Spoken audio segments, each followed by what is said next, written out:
Hello, the Pioneer viewers. As the Pioneer, we are with you with our daily map report. In a moment, we will analyze the events of the last day of the Russia-Ukraine war together with a map. As you can remember, in the past days, there was a mobilization in the Kherson region. We have also conveyed to you the reports that there are many signs that this mobility will continue. These reports have been confirmed. Fierce clashes are taking place on the Kherson front line. In particular, the pressure of the Ukrainian troops on the eastern bank of the Dnipro River is increasing day by day. In addition to Kherson front line, activity continues on the Zaporizhia front line and the Donetsk front line. The quietest areas in recent days is the Bakhmut front line. There is a calmness on the Bakhmut front line, but we do not think that this calmness will last long, because the Russian army wants to advance in the Ukrainian field while the world is distracted.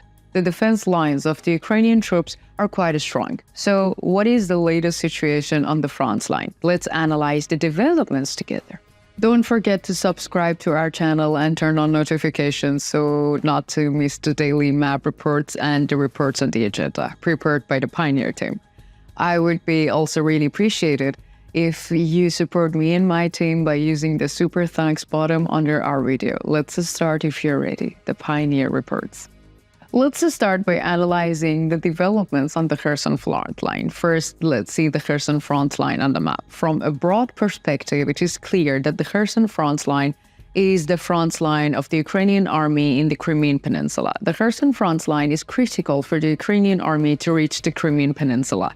If the Ukrainian army wants to advance to the Crimean Peninsula, it must win an absolute victory on the Kherson front line. Only if Ukrainian troops fully control the eastern bank of the Dnipro River can we talk about the possibility of the Ukrainian army advancing to the Crimean Peninsula. According to the latest reports, clashes between Ukrainian and Russian troops are clustered near Vychovka and Kryinok. Ukrainian troops are conducting large-scale operations in the region. These operations are accompanied by Ukrainian artillery units. Ukrainian artillery units are carrying out very violent attacks against Russian positions. This situation leads to an intense attrition in the Russian troops and Russian positions. This attrition will allow the Ukrainian troops to advance, but not now. There is still some time. Attacks by Ukrainian artillery are important for the Ukrainian army to gain a bridgehead on the eastern bank of the Dnipro River. Russian artillery is trying to reduce the firing capacity of Ukrainian positions with long-range artillery. So far, however, Russian troops have not achieved any results from these efforts. Ukrainian artillery is still active. Russian positions are under intense fire. Let's talk about artillery activity in the region. According to the latest reports, Russian artillery units are shelling Ukrainian positions in Kherson, Antonivska, Pridniprovskoye, Sadovoye, Tyaginka, Kozatsnoye, Borislav, Novoborislav, and Stromeltsevka. Ukrainian artillery units targeted Russian positions in Alyoshki, Poima, Podostepny, Kurishnovska, and the Pryany. Conclusion. Let's continue by analyzing the developments in the Robotny sector of the Zaporizhia front line. First, let's open the map of the area.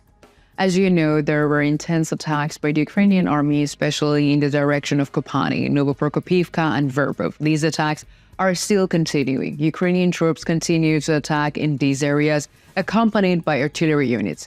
Russian troops are making an intensive effort to repel these attacks. However, no new territorial changes have been observed so far.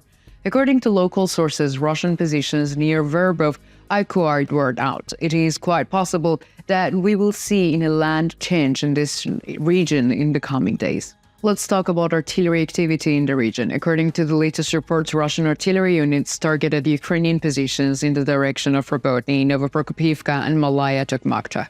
Ukrainian artillery hit Russian positions in the direction of Verbov, Kopany, Novoprokopivka, Novopokrovka, and Inchenkov.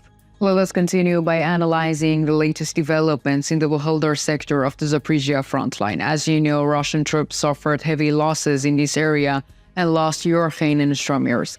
The Russian army is making an intense effort to recapture these regions. When we look at the latest reports, the Russian army has increased its attacks on the region.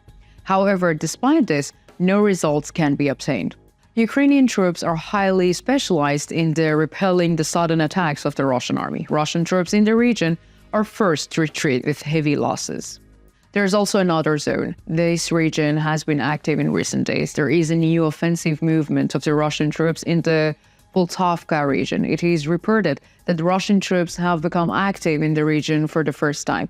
In addition, the attacks of the Russian troops continue in the Priyotny region. We cannot say that there is a progress in the region. Ukrainian defense forces managed to repel the Russian attacks forces. Russian troops cannot get results from the attacks. However, Ukrainian troops continue to gain new positions in the direction of Donetsk. According to the latest reports, Ukrainian troops managed to capture several Russian positions in Donetsk direction. Let's talk about artillery activity in the region. According to the latest report, Russian artillery units targeted Ukrainian positions in Yorkhain, Zolotoy, Niva, Prishchivskova, Wohldar, and Vydyatnoy. In turn, Ukrainian artillery targeted Russian positions in Priyotny, Zaporizhia, Shermelinka, Kermenchik, Novomyrsk, and Pavlovka. Now, let us continue by analyzing the developments on the Donetsk front line. When we look at the reports from the region, we can say that the region is quite hot.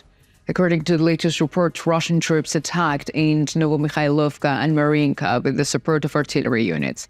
The shelling carried out by the artillery was quite intense. However, despite this, the Russian troops failed to advance. Ukrainian troops managed to repel the Russian troops.